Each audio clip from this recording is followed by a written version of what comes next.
ನಮಸ್ತೆ ವೀಕ್ಷಕರೇ, ನಾನು ಈ ದಿನ ಹಲಸಿನ ಬೀಜದಲ್ಲಿ ಬೆಳಗ್ಗೆ ಟಿಫನ್ ಅಥವಾ ತಿಂಡಿ ಮಾಡೋದು ಹೇಗೆ ಅಂತ ತೋರಿಸ್ಕೊಡ್ತಾ ಇದ್ದೀನಿ.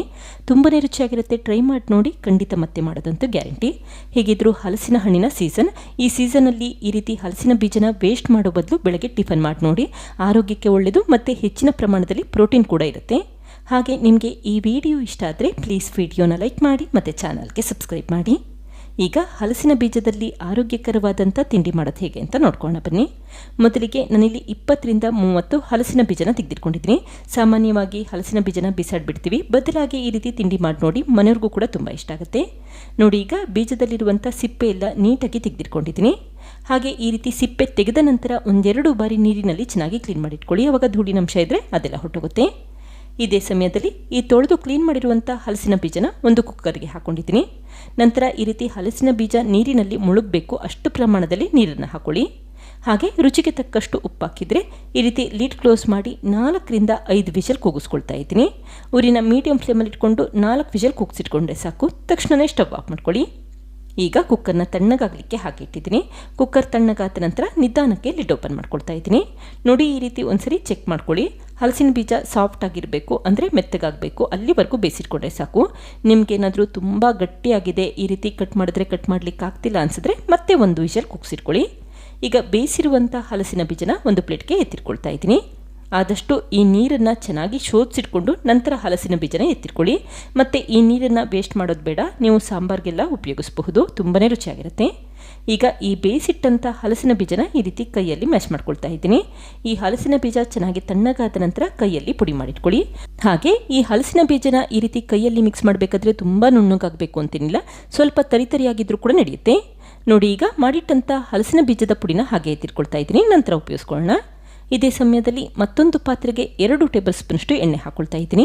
ಎಣ್ಣೆ ಬಿಸಿಯಾದ ನಂತರ 3 ಹಸಿರು ಮೆಣಸಿನಕಾಯಿನ ಸಣ್ಣದಾಗಿ ಹೆಚ್ಚಿ ಹಾಕಿದರೆ 1 ಟೀ ಸ್ಪೂನಷ್ಟು ಶುಂಠಿ ಬೆಳ್ಳುಳ್ಳಿ ಪೇಸ್ಟ್ ಹಾಕ್ಕೊಂಡಿದ್ದೀನಿ. ಹಾಗೆ ನಿಮಗೆ ಖಾರ ಎಷ್ಟು ಬೇಕೋ ಅಷ್ಟು ಪ್ರಮಾಣದಲ್ಲಿ ಹಸಿರು ಮೆಣಸಿನಕಾಯಿ ಉಪಯೋಗಿಸ್ಕೊಳ್ಳಿ. ಈಗ 1 ಟೇಬಲ್ ಸ್ಪೂನಷ್ಟು ಸಣ್ಣದಾಗಿ ಹೆಚ್ಚಿರುವಂಥ ಕರಿಬೇವಿನ ಸೊಪ್ಪು, ಹಾಗೆ 2 ದಪ್ಪ ಈರುಳ್ಳಿನ ಸಣ್ಣದಾಗಿ ಹೆಚ್ಚಿ ಹಾಕ್ಕೊಂಡಿದ್ದೀನಿ. ಈಗ ಊರಿನ ಮೀಡಿಯಂ ಫ್ಲೇಮಲ್ಲಿ ಇಟ್ಕೊಂಡು ಫ್ರೈ ಮಾಡಿಟ್ಕೊಳ್ಳಿ. ನೋಡಿ, ಈರುಳ್ಳಿ ಈ ರೀತಿ ಸ್ವಲ್ಪ ಬಣ್ಣ ಬದಲಾಗಬೇಕು, ಅಲ್ಲಿವರೆಗೂ ಫ್ರೈ ಮಾಡಿಟ್ಕೊಂಡ್ರೆ ಸಾಕು. ಈಗ ಅರ್ಧ ಟೀ ಸ್ಪೂನಷ್ಟು ಅಚ್ಕಾರದ ಪುಡಿ, 1/4 ಟೀ ಸ್ಪೂನಷ್ಟು ಅರಿಶಿಣದ ಪುಡಿ, ಅರ್ಧ ಟೀ ಸ್ಪೂನಷ್ಟು ಜೀರಿಗೆ ಪುಡಿ, ಹಾಗೆ 5 ಟೇಬಲ್ ಸ್ಪೂನಷ್ಟು ಹಸಿ ತೆಂಗಿನಕಾಯಿ ತುರಿ ಹಾಕ್ಕೊಂಡಿದ್ದೀನಿ. ಈಗ ಒಂದ್ಸರಿ ಬೇಗ ಈ ರೀತಿ ಮಿಕ್ಸ್ ಮಾಡಿಟ್ಕೊಳ್ಳಿ. ಈ ಸಮಯದಲ್ಲಿ ಊರಿನ ಲೋ ಫ್ಲೇಮಲ್ಲಿ ಇಟ್ಕೊಂಡು ಮಿಕ್ಸ್ ಮಾಡಿಟ್ಕೊಳ್ಳಿ. ತಕ್ಷಣವೇ 4 ಟೇಬಲ್ ಸ್ಪೂನಷ್ಟು ಕೊತ್ತಂಬರಿ ಸೊಪ್ಪು ಹಾಕಿದರೆ ರುಚಿಗೆ ತಕ್ಕಷ್ಟು ಉಪ್ಪು ಹಾಕ್ಕೊಳ್ತಾ ಇದ್ದೀನಿ. ಈ ಮಸಾಲೆಗೆ ಎಷ್ಟು ಬೇಕೋ ಅಷ್ಟು ಮಾತ್ರ ಉಪ್ಪು ಹಾಕ್ಕೊಳ್ಳಿ. ಈಗ ಮಿಕ್ಸ್ ಮಾಡಿದ ನಂತರ ಮೊದಲೇ ಮ್ಯಾಶ್ ಮಾಡಿಟ್ಟಂಥ ಹಲಸಿನ ಬೀಜದ ಪುಡಿ ಹಾಕ್ಕೊಳ್ತಾ ಇದ್ದೀನಿ. ಹಾಗೆ ಹಲಸಿನ ಬೀಜ ಬೇಯಿಸಬೇಕಾದ್ರೆ ಉಪ್ಪು ಹಾಕಿರೋದ್ರಿಂದ ನೋಡ್ಕೊಳ್ಳಿ, ನಿಮಗೆ ಎಷ್ಟು ಬೇಕೋ ಅಷ್ಟು ಮಾತ್ರ ಉಪ್ಪು ಹಾಕ್ಕೊಳ್ಳಿ. ಈಗ ಮತ್ತೆ ಒಂದ್ಸರಿ ನೀಟಾಗಿ ಮಿಕ್ಸ್ ಮಾಡ್ಕೊಳ್ತಾ ಇದ್ದೀನಿ. ಈರುಳ್ಳಿ ಮಿಶ್ರಣ ಹಲಸಿನ ಬೀಜದ ಪುಡಿಯಲ್ಲಿ ಎಲ್ಲ ಕಡೆ ಬೆರಿಬೇಕು, ಆ ರೀತಿ ನೀಟಾಗಿ ಮಿಕ್ಸ್ ಮಾಡಿಟ್ಕೊಳ್ಳಿ. ನೋಡಿ, ಈಗ ಮಿಶ್ರಣ ರೆಡಿಯಾಗಿದೆ.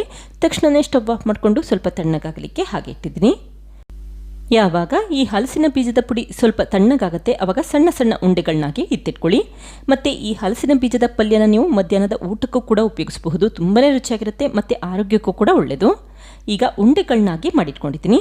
ನಂತರ ಮತ್ತೊಂದು ಬೌಲ್ಗೆ ಈ ರೀತಿ 1 ಕಪ್ಪಷ್ಟು ರವೆ ಹಾಕ್ಕೊಳ್ತಾ ಇದ್ದೀನಿ. ನೀವಿಲ್ಲಿ ದಪ್ಪ ರವೆ ಇದ್ದರೆ ದಪ್ಪ ರವೆ ಉಪಯೋಗಿಸಬಹುದು, ಸಣ್ಣ ರವೆ ಇದ್ದರೆ ಸಣ್ಣ ರವೆ ಉಪಯೋಗಿಸಬಹುದು. ಈಗ ಅದೇ ಕಪ್ಪಲ್ಲಿ 1 ಕಪ್ಪಷ್ಟು ತಣ್ಣೀರನ್ನು ಹಾಕಿ ಚೆನ್ನಾಗಿ ಮಿಕ್ಸ್ ಮಾಡಿಟ್ಕೊಳ್ಳಿ. ನಂತರ ಲಿಡ್ ಕ್ಲೋಸ್ ಮಾಡಿ 10 ನಿಮಿಷ ನೆನೆಯಲಿಕ್ಕೆ ಹಾಗೆ ಇಟ್ಬಿಡಿ, ಆವಾಗ ರವೆ ಸಾಫ್ಟ್ ಆಗುತ್ತೆ ಅಂತಷ್ಟೇ. ಈಗ 10 ನಿಮಿಷ ಆಗಿದೆ. ನೋಡಿ, ರವೆ ನೀರನ್ನು ಹೀರ್ಕೊಂಡು ಈ ರೀತಿ ಸಾಫ್ಟ್ ಆಗಬೇಕು, ಅಲ್ಲಿವರೆಗೂ ನೆನೆಸಿಟ್ಕೊಂಡ್ರೆ ಸಾಕು. ಹಾಗೆ ನೋಡಿ, ಮಿಶ್ರಣ ಕೂಡ ಗಟ್ಟಿಯಾಗಿದೆ. ಇದಕ್ಕೀಗ ಅರ್ಧ ಕಪ್ಪಷ್ಟು ಜೋಳದ ಹಿಟ್ಟನ್ನು ಹಾಕ್ಕೊಳ್ತಾ ಇದ್ದೀನಿ. ನೀವಿಲ್ಲಿ ಜೋಳದ ಹಿಟ್ಟಿಲ್ಲ ಅಂತಂದರೆ ಅಕ್ಕಿ ಹಿಟ್ಟನ್ನು ಕೂಡ ಉಪಯೋಗಿಸಬಹುದು. ಯಾವ ಕಪ್ಪಲ್ಲಿ ರವೆ ತೊಗೊಂಡಿರ್ತೀರಾ ಅದರ ಅರ್ಧ ಭಾಗ, ಅಂದರೆ ಅರ್ಧ ಕಪ್ಪಷ್ಟು ಅಕ್ಕಿ ಹಿಟ್ಟು ಉಪಯೋಗಿಸ್ಕೊಳ್ಳಿ. ಈಗ ಮಿಶ್ರಣದಲ್ಲಿ ಗಂಟುಗಳಿರಬಾರ್ದು, ಆ ರೀತಿ ನೀಟಾಗಿ ಮಿಕ್ಸ್ ಮಾಡಿಟ್ಕೊಂಡಿದ್ದೀನಿ. ನಂತರ ರುಚಿಗೆ ತಕ್ಕಷ್ಟು ಉಪ್ಪು ಹಾಕಿ ಮತ್ತೆ ಒಂದ್ಸರಿ ಮಿಕ್ಸ್ ಮಾಡಿಟ್ಕೊಳ್ಳಿ. ಹಾಗೆ ನಾನಿಲ್ಲಿ ಅರ್ಧ ಟೇಬಲ್ ಸ್ಪೂನಷ್ಟು ಸಕ್ಕರೆ ಹಾಕ್ಕೊಳ್ತಾ ಇದ್ದೀನಿ. ಸಕ್ಕರೆ ಹಾಕೋದ್ರಿಂದ ಈ ತಿಂಡಿ ಒಂದೊಳ್ಳೆ ಬಣ್ಣ ಬರುತ್ತೆ. ಬೇಕಿದ್ದರೆ ಉಪಯೋಗಿಸಿ, ಬೇಡ ಅಂತಂದರೆ ಹಾಕಲಿಲ್ಲ ಅಂದರೂ ಕೂಡ ನಡೆಯುತ್ತೆ. ಈಗ ಮತ್ತೆ 1/4 ಕಪ್ಪಷ್ಟು ತಣ್ಣೀರನ್ನು ಹಾಕಿ ಮಿಕ್ಸ್ ಮಾಡ್ಕೊಳ್ತಾ ಇದ್ದೀನಿ. ತುಂಬ ತೆಳು ಮಾಡಲಿಕ್ಕೆ ಹೋಗಬೇಡಿ. ನೋಡಿ, ಈ ರೀತಿ ಇಡ್ಲಿ ಹಿಟ್ಟಿರುತ್ತಲ್ಲ ಆ ಕನ್ಸಿಸ್ಟೆನ್ಸಿಯಲ್ಲಿ ಮಾಡಿಟ್ಕೊಳ್ಳಿ. ಕೊನೆಯದಾಗಿ 1/4 ಟೀ ಸ್ಪೂನಷ್ಟು ಅಡುಗೆ ಸೋಡಾ ಹಾಕಿದರೆ 1 ಟೇಬಲ್ ಸ್ಪೂನಷ್ಟು ನಿಂಬೆ ಹಣ್ಣಿನ ರಸ ಹಾಕ್ಕೊಳ್ತಾ ಇದ್ದೀನಿ. ನಿಂಬೆ ಹಣ್ಣಿನ ರಸ ಹಾಕೋದ್ರಿಂದ ಸೋಡಾ ಆಕ್ಟಿವೇಟ್ ಆಗುತ್ತೆ ಮತ್ತು ತಿಂಡಿ ಕೂಡ ತುಂಬ ಸಾಫ್ಟಾಗಿ ಬರುತ್ತೆ. ಈಗ ಮತ್ತೆ ಒಂದ್ಸರಿ ಮಿಕ್ಸ್ ಮಾಡಿಟ್ಕೊಂಡ್ರೆ ಸಾಕು, ರವೆ ಮಿಶ್ರಣದ ಹಿಟ್ಟು ರೆಡಿ ಆಗುತ್ತೆ. ನೀವು ತಕ್ಷಣವೇ ಈ ತಿಂಡಿನ ಮಾಡ್ಕೋಬಹುದು. ಇದೇ ಸಮಯದಲ್ಲಿ ಅಪ್ಪಂ ಪ್ಯಾನ್ ಅಥವಾ ಪಡ್ಡು ಪ್ಯಾನನ್ನು ಬಿಸಿ ಮಾಡಲಿಕ್ಕೆ ಇಟ್ಟಿದ್ದೀನಿ. ನಂತರ ಈ ಪಡ್ಡು ಪ್ಯಾನ್ಗೆ ಸ್ವಲ್ಪಷ್ಟೇ ಎಣ್ಣೆ ಹಾಕಿ ನೀಟಾಗಿ ಸ್ಪ್ರೆಡ್ ಮಾಡಿಟ್ಕೊಳ್ಳಿ. ಈ ರೀತಿ ಪಡ್ಡು ಪ್ಯಾನಲ್ಲಿ ಎಣ್ಣೆ ಅಂಟ್ಕೋಬೇಕು, ಆ ರೀತಿ ಸ್ವಲ್ಪ ಎಣ್ಣೆ ಹಾಕಿದ್ರೆ ಸಾಕು. ನಂತರ ಮೊದಲೇ ಮಾಡಿಟ್ಟಂಥ ರವೆ ಮಿಶ್ರಣದ ಹಿಟ್ಟನ್ನು ಹಾಕೊಳ್ತಾ ಇದ್ದೀನಿ. ಈ ಹಿಟ್ಟು ಮಾಡಲಿಕ್ಕೆ ಕೇವಲ 10 ನಿಮಿಷ ಸಾಕು, ಹಿಟ್ಟನ್ನು ರುಬ್ಬೋದು ಬೇಡ. ದಿಢೀರಾಗಿ ಈ ರವೆ ಮಿಶ್ರಣದ ಹಿಟ್ಟು ರೆಡಿಯಾಗುತ್ತೆ. ಈಗ ಮೊದಲೇ ಮಾಡಿಟ್ಟಂಥ ಹಲಸಿನ ಮಿಶ್ರಣದ ಉಂಡೆ ಇಟ್ಕೊಳ್ತಾ ಇದ್ದೀನಿ. ನೋಡಿ, ಈ ರೀತಿ ಒಂದ್ಸರಿ ಬಿಗಿಯಾಗಿ ಪ್ರೆಸ್ ಮಾಡಿಟ್ಕೊಳ್ಳಿ. ಈಗ ಉಳಿದಿರುವಂಥ ಹಿಟ್ಟನ್ನು ಈ ರೀತಿ ಮೇಲ್ಭಾಗಕ್ಕೆ ನೀಟಾಗಿ ಸ್ಪ್ರೆಡ್ ಮಾಡ್ಕೊಳ್ತಾ ಇದ್ದೀನಿ. ಈ ಹಲಸಿನ ಬೀಜದ ಉಂಡೆ ಕವರ್ ಆಗಬೇಕು, ಆ ರೀತಿ ನೀಟಾಗಿ ಸ್ಪ್ರೆಡ್ ಮಾಡಿಟ್ಕೊಳ್ಳಿ. ನಂತರ ಲಿಡ್ ಕ್ಲೋಸ್ ಮಾಡಿ 1 ನಿಮಿಷ ಊರಿನ ಮೀಡಿಯಂ ಫ್ಲೇಮಲ್ಲಿ ಇಟ್ಕೊಂಡು ಬೇಲಿಕ್ಕಿಟ್ಟಿದ್ದೀನಿ. ಈಗ 1 ನಿಮಿಷ ಆದ ನಂತರ ಸ್ವಲ್ಪ ಎಣ್ಣೆ ಹಾಕೊಳ್ತಾ ಇದ್ದೀನಿ. ಈಗ ನಿಧಾನಕ್ಕೆ ಇನ್ನೊಂದು ಸೈಡ್ ಟರ್ನ್ ಮಾಡಿಟ್ಕೊಳ್ಳಿ. ಎರಡೂ ಬದಿ ಚೆನ್ನಾಗಿ ಬೇಲಿಕ್ಕಿಟ್ಕೊಳ್ಳಿ, ಆವಾಗ ಒಳಭಾಗ ಕೂಡ ಚೆನ್ನಾಗಿ ಬೆಂದಿರುತ್ತೆ ಅಂತಷ್ಟೇ. ಈಗ ಮತ್ತೆ ಸ್ವಲ್ಪ ಎಣ್ಣೆ ಹಾಕೊಳ್ತಾ ಇದ್ದೀನಿ. ನಾವು ಹಿಟ್ಟನ್ನು ಮಾಡಬೇಕಾದ್ರೆ ಒಂದು ಅರ್ಧ ಚಮಚ ಸಕ್ಕರೆ ಹಾಕಿದ್ದೆ. ಸಕ್ಕರೆ ಹಾಕೋದ್ರಿಂದ ಈ ರೀತಿ ಪಡ್ಡು ಒಂದೊಳ್ಳೆ ಬಣ್ಣ ಬರುತ್ತೆ ಮತ್ತು ರುಚಿ ಇನ್ನೂ ಹೆಚ್ಚಾಗುತ್ತೆ. ಸಕ್ಕರೆ ಬೇಕಿದ್ದರೆ ಉಪಯೋಗಿಸಿ, ಬೇಡ ಅಂತಂದರೆ ಹಾಕಲಿಲ್ಲ ಅಂದರೂ ಕೂಡ ನಡೆಯುತ್ತೆ. ಈ ರೀತಿ ಬಣ್ಣ ಬರಬೇಕು ಅಂತಂದರೆ ಸ್ವಲ್ಪ ಸಕ್ಕರೆ ಹಾಕಿದ್ರೆ ಸಾಕು. ಈಗ ನೋಡಿ, ಪಡ್ಡು ಎರಡೂ ಬದಿ ಚೆನ್ನಾಗಿ ಬೆಂದಿದೆ. ತಕ್ಷಣವೇ ಹೊರಗಡೆ ತಿರ್ಕೊಳ್ತಾ ಇದ್ದೀನಿ. ಹಾಗೆ ಈ ಮಾಡಿಟ್ಟಂಥ ತಿಂಡಿನ ಒಂದು ಪ್ಲೇಟ್ಗೆ ಜೋಡಿಸಿಟ್ಕೊಂಡಿದ್ದೀನಿ. ಬೇಕನ್ಸಿದ್ರೆ ಈ ತಿಂಡಿ ಜೊತೆ ಕಾಯಿ ಚಟ್ನಿ ಮಾಡ್ಕೋಬಹುದು, ತುಂಬಾ ರುಚಿಯಾಗಿರುತ್ತೆ. ಅಥವಾ ನೀವು ಹಾಗೆ ಕೂಡ ತಿನ್ನಬಹುದು. ನೋಡಿದ್ರಲ್ಲ ಫ್ರೆಂಡ್ಸ್, ಎಷ್ಟು ಸುಲಭವಾಗಿ ಹಲಸಿನ ಬೀಜದಲ್ಲಿ ಆರೋಗ್ಯಕರವಾದಂಥ ಹೆಚ್ಚು ಪ್ರೋಟೀನ್ ಇರುವಂಥ ತಿಂಡಿ ಯಾವ ರೀತಿ ಮಾಡಿದೆ ಅಂತ ಗೊತ್ತಾಯ್ತಲ್ವಾ? ನೀವು ಕೂಡ ಟ್ರೈ ಮಾಡಿ ನೋಡಿ, ಖಂಡಿತ ಮತ್ತೆ ಮಾಡ್ತೀರಾ. Thank you. ಲೈಕ್ ಮಾಡಿ ಮತ್ತು ಸಬ್ಸ್ಕ್ರೈಬ್ ಮಾಡಿ.